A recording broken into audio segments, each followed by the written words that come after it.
কোনো রকম মেশিন ছাড়াই ঘরে বসে তোমরা কিভাবে লুঙ্গি সেলাই করবে সেটাই আজকে তোমাদেরকে দেখাবো। একদম সহজ উপায়ে কিন্তু ঘরে তোমরা লুঙ্গি সেলাই করে নিতে পারবে একটা টাকা খরচা না করে।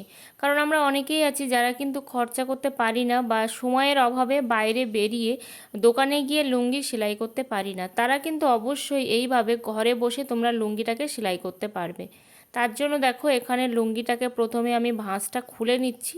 এখানে উল্টো সুল্টো করার কোনো ব্যাপার নেই, যেভাবেই আছে তোমরা সেইভাবেই রাখবে। এটা কিন্তু সুল্টো পিঠ বা সোজা পিঠে কিন্তু আছে, আমি সোজা পিঠেই কিন্তু এই লুঙ্গিটা রেখে দেবো। দেখো এরকম করে লুঙ্গিটা রেখে দিলাম সোজা পিঠে। তারপর একটু কিন্তু ভাঁজটা এলোমেলো করে নিচ্ছি, মানে সরিয়ে নিলাম। এবার দেখো 1.5 ইঞ্চির মতো কিন্তু আমি গ্যাপ রেখেছি, একটা কিন্তু 1.5 ইঞ্চির মতো বড় রেখেছি, যেটা নিচের পার্ট। আর ওপরের পার্টটা দেখো এইভাবে কিন্তু রেখে দিয়েছি। তো এভাবে তোমরা ভাঁজ করলে বুঝতে পারবে যে ঠিক তোমাদের কিন্তু দুটো ভাঁজ হবে, ঠিক আছে? তো এইভাবে কিন্তু তোমরা ভাঁজ দিলে বুঝতে পারবে যে এইভাবে করলে ঠিক হবে। তো সেরকমভাবেই তোমরা রেখে দেবে, আমিও কিন্তু এইভাবেই রেখে দিলাম। তো আমি মেশিনে সেলাই করছি, তোমরা কিন্তু হাতে একদমই সেমভাবে কিন্তু সেলাই করে নেবে। তোমরা একটু পিন দিয়ে নেবে, পিন দিয়ে নিলে আর কিন্তু সরে যাবে না, আর খুব সুন্দর করে কিন্তু একদম মেশিনের মতোই কিন্তু তোমরা হাতে সেলাই করে নেবে। আমার যখন মেশিন ছিল না, আমি কিন্তু এভাবে হাতেই সেলাই করতাম, একটা টাকাও কিন্তু বাইরে খরচ করতাম না।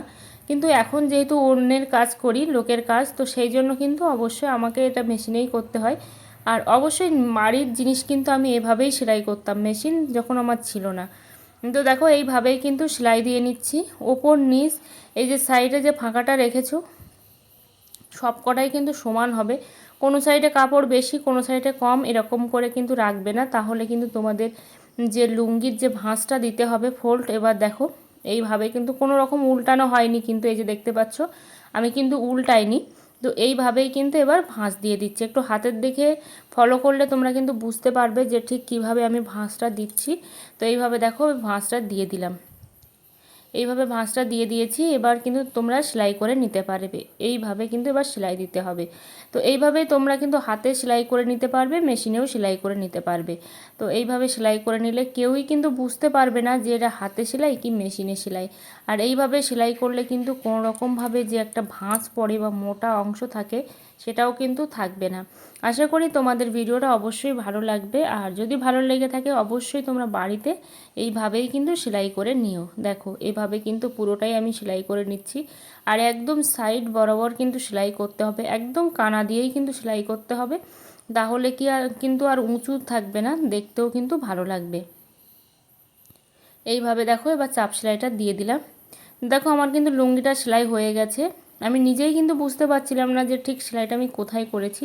এই যে দেখো কত সুন্দর করে সেলাই হয়ে গেছে, বাইরে থেকেও কি যে পরবে সেও কিন্তু বুঝতে পারবে না।